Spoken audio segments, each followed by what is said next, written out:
नमस्कार शेतकरी बांधवांनो, मी मंगेश पाटेकर फार्म या यूट्यूब चॅनलमध्ये आपले स्वागत आहे। आतापर्यंत आपण बीज प्रक्रियेपर्यंत पोहोचलो। आता बीज प्रक्रिया सांगत आहे एक साध्या पद्धतीची आणि कमी पैशात जास्त आवाज झाला पाहिजे या हिशोबाने मी ज्या पद्धतीने करतो त्या पद्धतीने तुम्ही करण्याचा प्रयत्न करा। माझी जबरदस्ती नाही, पण तुम्ही करण्याचा प्रयत्न केला तर फारच चांगलं होईल।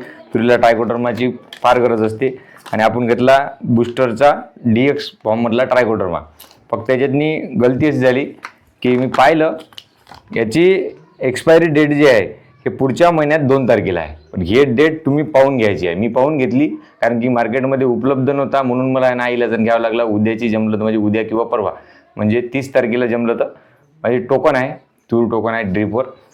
तर हे डेट तुम्ही चालू वर्षाची घ्या, म्हणजे 26 मध्ये हा मॅन्युफॅक्चरिंग झाला पाहिजे, 27 मध्ये एक्सपायरी झाली पाहिजे। 6 महिन्यांनी राहते किंवा 12 महिन्यांनी राहते, हे एक्सपायरी पाहून घेणं खूप महत्त्वाचे आहे। आणि बीज प्रक्रिया करताना 4 आयटम पाहिजे। ट्रायकोडर्मा मी 10 किलो तूर आहे माझी टोकण्याची, 4 एकर ते 4.5 एकर क्षेत्र आहे।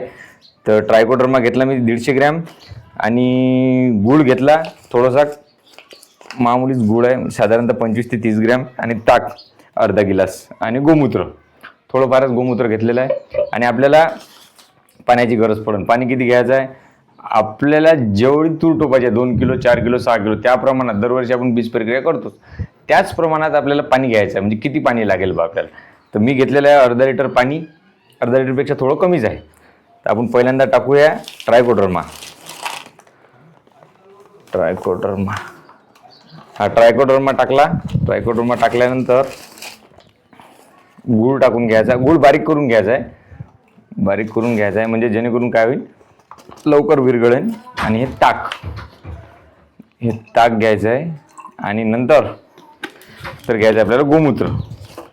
4 आयटम मिक्स झाले। आता 4 आयटम कशासाठी, 4 आयटम असं आहे, ट्रायकोडर्मा जो आहे हे जिवंत बुरशी आहे, याला मल्टिप्लाय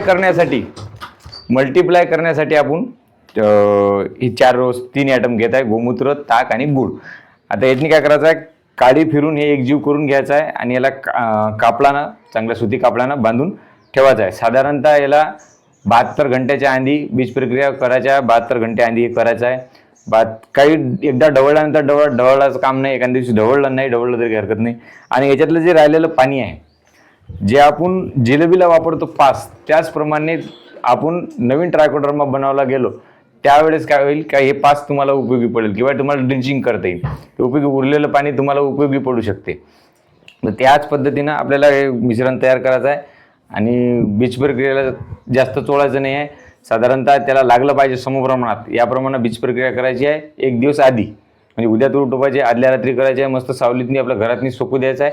सोकल्यानंतर त्याला ज्या वक्ती आपल्याला टोपायची आहे किंवा पेरायची आहे त्या वक्ती क्लोरो घ्यायचं पाण्यातनी, आणि थोडं पाणी आणि क्लोरो ते मिक्स करून तुरीवर थोडं अलगद लावायचं आहे, जास्त नाही लावायचं आहे, अलगद लावायचं आहे। म्हणजे जेणेकरून त्याचा वास चालला पाहिजे फक्त आपल्याला। वास चालला म्हणजे काय, जो जमिनीतली जी बुरशी आहे, जे कीटक आहे ते त्याला खाणार नाही, त्याच्या बियाला खाणार नाही। कारण की झाडापासून वेगळं झाल्यानंतर बुरशी, मी तुम्हाला व्हिडिओ सांगितलाच, व्हिडिओमध्ये तुम्ही पाहून घेऊ शकता की दाणा जमिनीत गेल्यानंतर त्याला बुरशी लागते, कीटक खातात।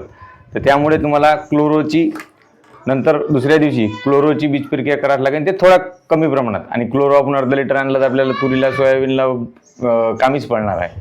तर त्या हिशोबाने तुम्ही बीज प्रक्रिया करायची आहे। आणि टोपणीचा व्हिडिओ मी लवकरच तुम्हाला सेंड करणार आहे।